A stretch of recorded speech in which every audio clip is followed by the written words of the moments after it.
Was the yellow card, the first time we saw the yellow card in combat sports, was it Pride? Because I saw that they were doing it in Pride. It's right, yeah. The yellow card system came from Pride, and man, that used to keep people on their toes, because a yellow card in Pride wasn't just a warning; it was actually they would deduct 10% of the amount of money that the fighter would receive. So that was a really strong motivation for guys to fight harder. Quintet 5 fans, I am with the voice of grappling. It is Howell Teague, and we are going to be discussing all the latest and greatest news for Quintet 5 happening October 23rd in Dubai from the Coca-Cola Arena. How you doing, and how excited are you to be commentating this major event? Yeah, I'm doing awesome. And to answer your question, I'm very excited because not only is this long-awaited comeback of Quintet, it's been a couple of years since their last event, but it's going to be my first time actually being sat mat side for one. So yeah, very, very excited. Big fan of the event. And this event in particular is going to be historic for a few reasons. Obviously, like you mentioned, it's the comeback of Quintet, but also the debut in the Middle East, doing it in Dubai, a big hub, and also Abu Dhabi Showdown Week with UFC 321 that week. There's just going to be so much fight energy. But they're trying to incorporate the tradition of the Japanese side of things and also incorporate the Pride MMA legends that we had. So, what is your take when you're thinking about these Pride legends and the rivalries that go on within the storylines of this cast? Oh, I think it's huge. You've got four really, really big names as the team coaches. You've got Kazushi Sakuraba, obviously the Quintet founder, Japanese MMA legend, and one of the most inspiring grapplers of all time. You got Henzo Gracie, again, another living legend within the jiu-jitsu world, who has just, inspired so many of us.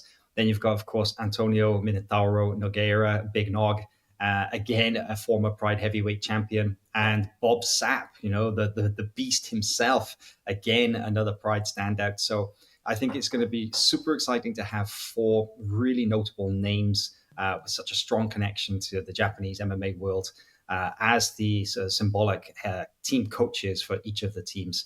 And I'm really excited that Quintet is going to a new location. Quintet, of course, was born in Japan, the brainchild of Sakuraba. They held one event in the United States, but now they're entering a new region. They're going to the Middle East, into Dubai. And I think that this is a really cool and exciting opportunity because we're going to see a very different Quintet to maybe what we saw before in Japan or what we saw in the United States. We're going to see new faces, new athletes, a new location. Everything points to a very cool, a very interesting event. When we think to Sakuraba being called the Gracie Hunter, the Gracie Killer, and all of the drama that went back down when people were trying to discover what martial art is best, what do you remember most from that era and really first hearing about Sakuraba and his legend really beginning as the Gracie Hunter? Oh, I mean, like you said, legend is the best word that you can use for somebody like Sakuraba, right? This guy who started off quite inauspiciously, just suddenly exploded onto the world scene by being the guy to beat four Gracies in MMA. This was an era where the Gracies were almost unbeatable. And he didn't just beat them, he beat them using grappling, which was the wild thing, right? He went out and he showed that jiu-jitsu and grappling and submission skills weren't just something that belonged to the Brazilians or belonged to the Gracie family. His very unique style of jiu-jitsu, which was kind of like a catch wrestling, submission fighting hybrid, showed that there is amazing grappling talent all over the world. And, Sakuraba was the guy who really sort of drew back the curtain on what was possible in the world of grappling. He inspired a generation. And then, of course, he took that grappling pedigree and he created Quintet. So his contribution to the sport of MMA and grappling itself is massive.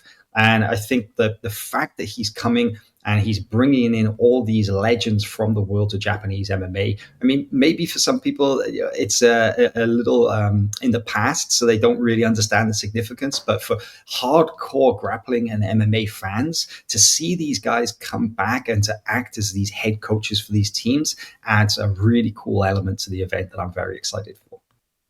And looking back to one of the post-fight interviews after a Sakuraba Gracie fight, Henzo takes the mic and he says something along the lines of, "This guy, I have so much respect for him. He's the Japanese Gracie."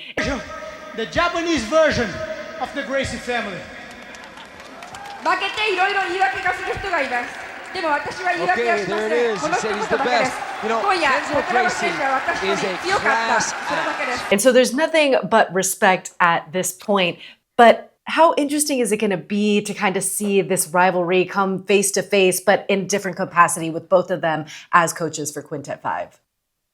For sure, these guys are competitors through and through, right? So they're going to be bringing that competitive nature, even though they're retired, and they're going to be funneling and channeling that to their athletes, to their squads.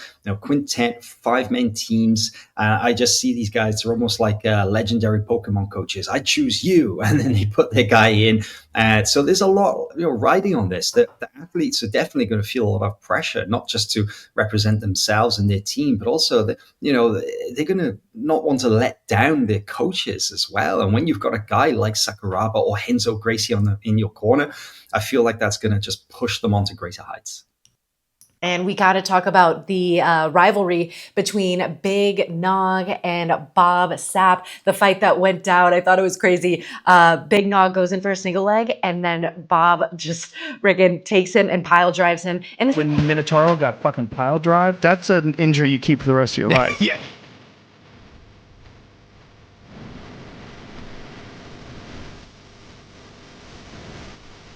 This is also in an era where pro wrestling is such a big thing too. I remember Boss Rutan is the commentator. He used to do a lot of pro wrestling. So Pride, to me, even though it's, MMA and it's real fighting, it had this element of like pro wrestling, like theatrics. Were you a big Pride fan back in the day? And what was your take on it? I guess in difference to the UFC or some of the different promotions that we see today.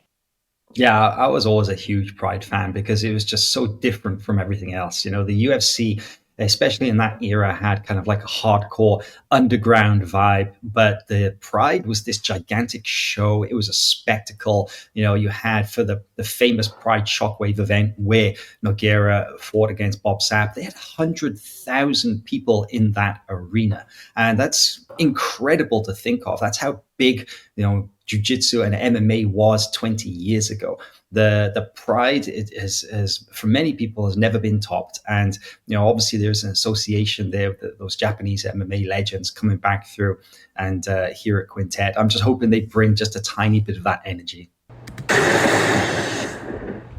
It is the night when Pride Fighting Championships holds its biggest card of the year. What the Super Bowl is to football, what the Olympics represent in the world of athletics, that's what Shockwave is to mixed martial arts. And I think it's going to be awesome to be able to pay tribute to guys like Minotaur, paving the way for Brazilian fighters in Japan, becoming the heavyweight champion for Pride, and now being able to help out in a different capacity, which is coach their guys. The teams have been announced, and this whole team revolution, I feel like, in jiu-jitsu has been a theme in 2025, and we've seen some different takes. Obviously, you and I were both there for CJI2, and Craig wanted to pay tribute to Sakuraba and the incredibly entertaining format that he created. So CJI, Quintet, the relationship there has always been good, but you know it better than anyone else. Can you kind of dive into the friendship of Craig and Sakuraba and the background of Quintet?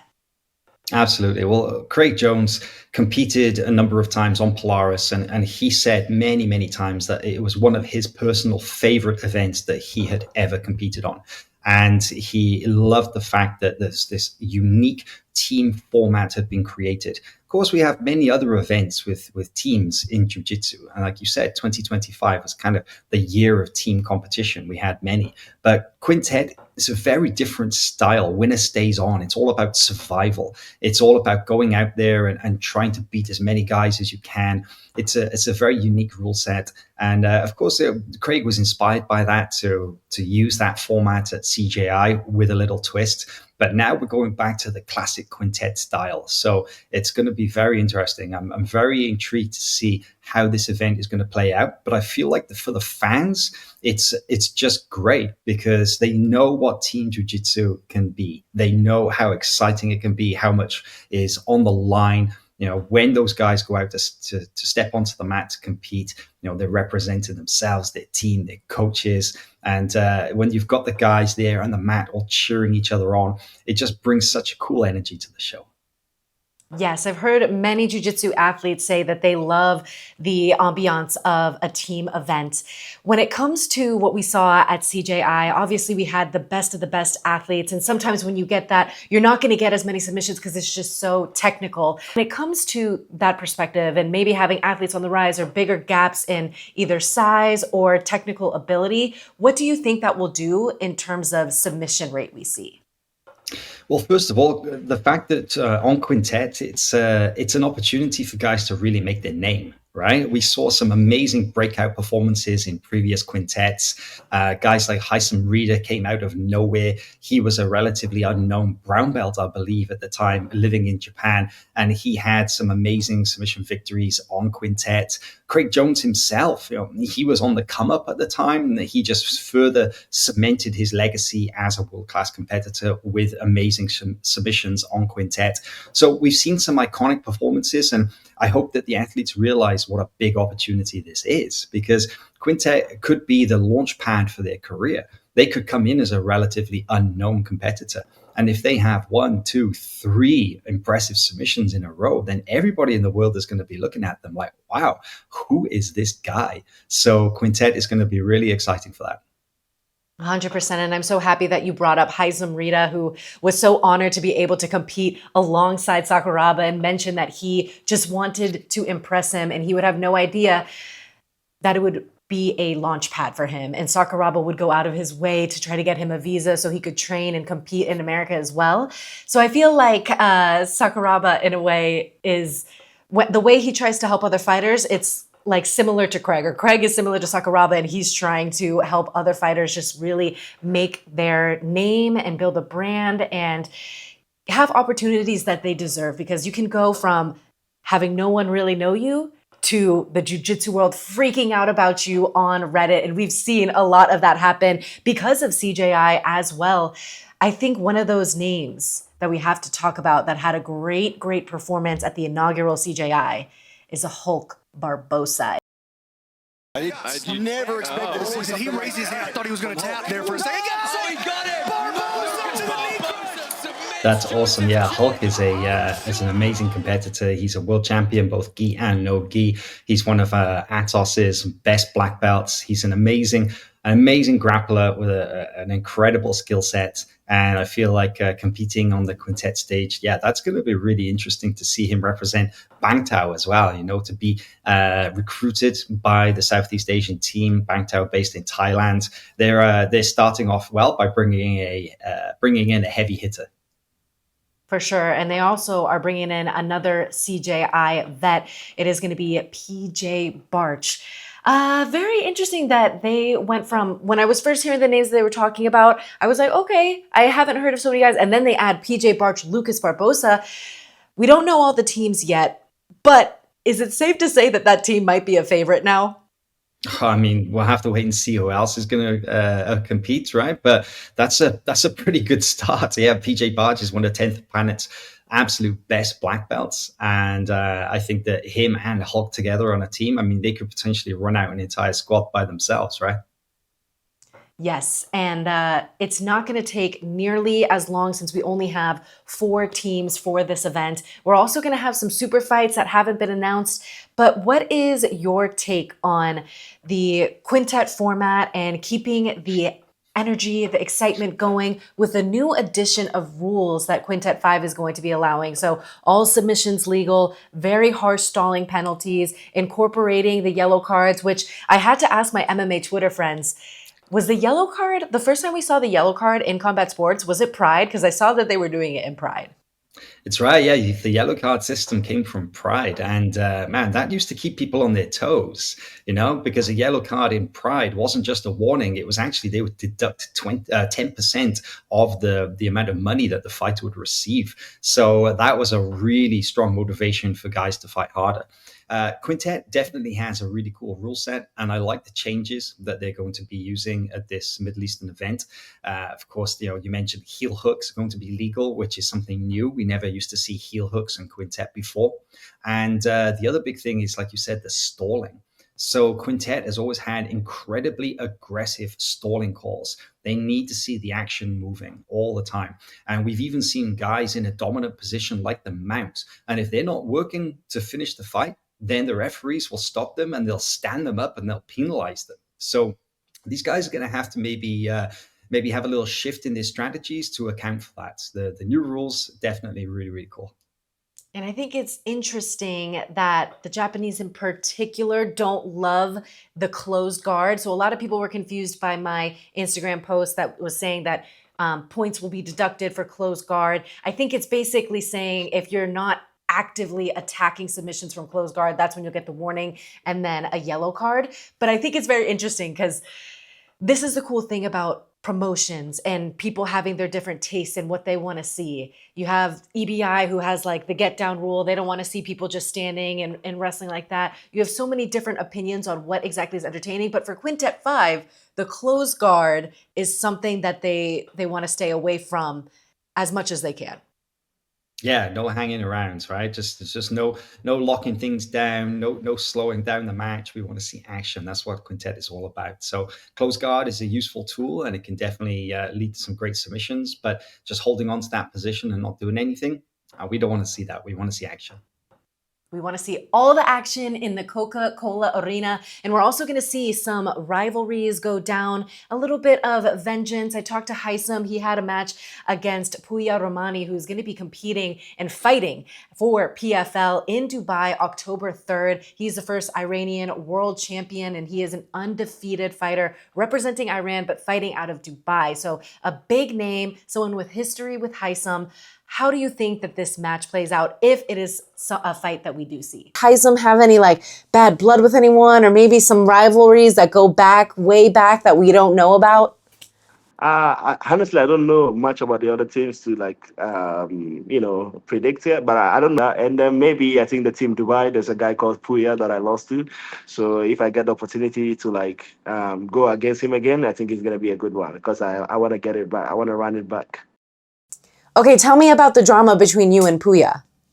No, there's not much of a drama, There's not much of a drama. It's just like I went against him and lost already so I just want to get it back. And yeah, rivalries are always good, right? And if you've got two guys who have maybe fought to a stalemate on previous events and Quintet is a good opportunity for them to settle that score, I think that should be some nice motivation for these guys to fight hard and to put on a good show for the fans. One of my personal favorite stories about rivalries is about Renzo and Sakuraba, because maybe not too many people realize, but this is actually the 25th anniversary of their classic fight on Pride. Renzo and Sakuraba fought in the year 2000 in Pride. So now 25 years later, they're facing off again on opposite side of the mat as the team coaches.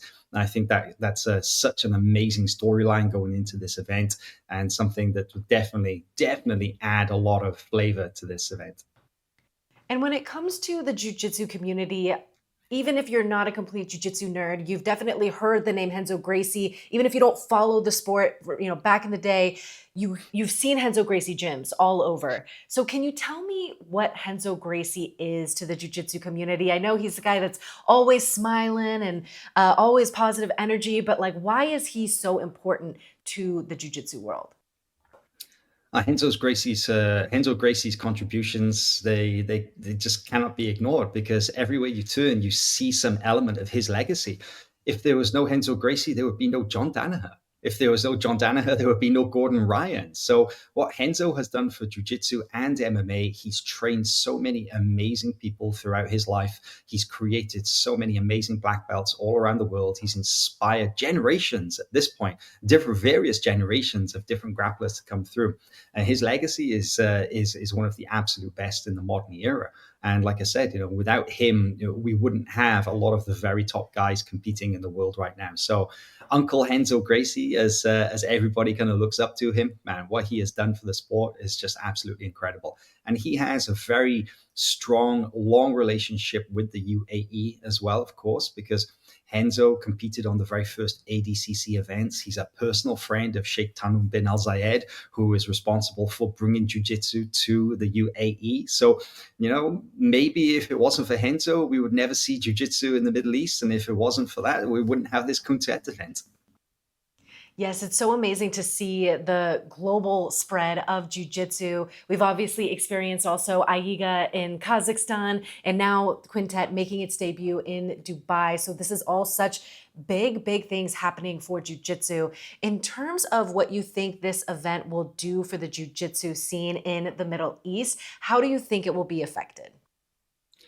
Well, the jiu-jitsu scene in the Middle East is world class, and it has been for a long time. They've been investing into the sport of jiu-jitsu and grappling since the late 1990s. Jiu-jitsu is taught in the school system. Every school child in the UAE trains jiu-jitsu as part of their physical education classes. They have some of the absolute best tournaments in the world, like the Abu Dhabi Jiu-Jitsu World Pro. They've got the ADXC event, and I'm just really excited to see Quintet because I think it's another great example of how much the Middle East is investing into jiu-jitsu to show how good it is to the global grappling community. In all of combat sports, for sure, you're going to get UFC 321, Power Slap there. We know they're doing a lot with boxing as well. It is going to be a big week. October 23rd, though, is going to kick it off, the Thursday for Quintet. Is there anything else you want to leave the audience with, Hal? Oh, I just think this absolutely unmissable. This event is going to be so cool. This is the return of Quintet. It's just over 2 years since the last Quintet event. And this is a great opportunity to see some world-class grapplers with some amazing legendary figures of the sport as the team coaches. It's going to be a great event. I'm sure the jiu-jitsu is going to be absolutely incredible. So just don't miss it. And stay tuned for where this will be streaming, where you can get tickets. You can follow at Quintet_Mina and at Quintet PR on Instagram for all the latest and greatest news. Howell, thank you so much for the time, and we will see you October 23rd from the Coca-Cola Arena in Dubai for Quintet 5. If you enjoyed that interview, be sure to check out this one.